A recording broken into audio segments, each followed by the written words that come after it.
আসসালামু আলাইকুম। সবাইকে পবিত্র মাহে রমজানের শুভেচ্ছা। আশা করছি যে যেখানে আছেন ভালো আছেন। আজকে আমি আপনাদেরকে রমজান স্পেশাল একটা রেসিপি তৈরি করে দেখাবো, বানানা লাচ্ছি। এই রেসিপিটি তৈরি করা খুবই সহজ, খেতে ভীষণ মজার, অল্প সময়ের মধ্যে তৈরি করে নেওয়া যায়। তো রমজান ইফতারে এরকম একটা লাচ্ছি খেলে মন প্রাণ কলিজা ঠান্ডা হয়ে যাবে। তো চলুন দেখে নেই পুরো রেসিপিটি। তো এখানে নিয়েছি আমি দুধটা জাল দিয়ে ঠান্ডা করে নিয়েছি, আর ফ্রিজে রেখে ঠান্ডা করে নিয়েছি দুধটা। তো ফ্রিজের ঠান্ডা দুধ নিয়েছি,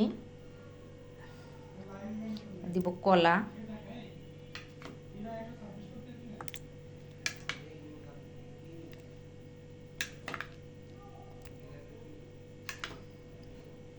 তো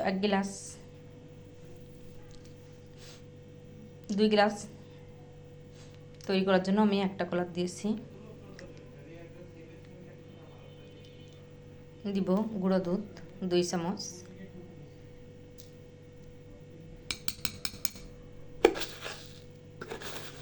দিব চিনি 2 চামচ চিনি দিব, যেহেতু কলাই মিষ্টি আছে এই জন্য চিনি কম দিলে হবে।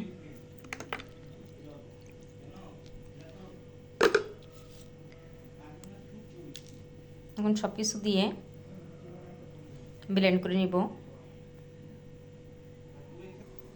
ব্লেন্ডারে 2-3 বার থেমে থেমে ব্লেন্ড করে নিলে হয়ে যাবে বানানা লাচ্ছি। এখন একটা গ্লাসে ঢেলে নিব।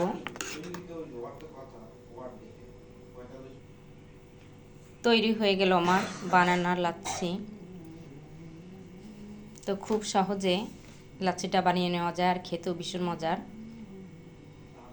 তো বাসায় আপনারা ট্রাই করবেন, আর কেমন হলো কমেন্টস করে জানাবেন। আমার রেসিপিটি যদি আপনাদের ভালো লাগে আমার চ্যানেলটি সাবস্ক্রাইব করবেন, ফেসবুক পেজটি ফলো করে লাইক দিয়ে সাথে থাকবেন। সবাই ভালো থাকবেন। নতুন নতুন রেসিপি নিয়ে আবার আপনাদের সামনে হাজির হয়ে যাব। আমাদের জন্য দোয়া করবেন। আল্লাহ হাফেজ।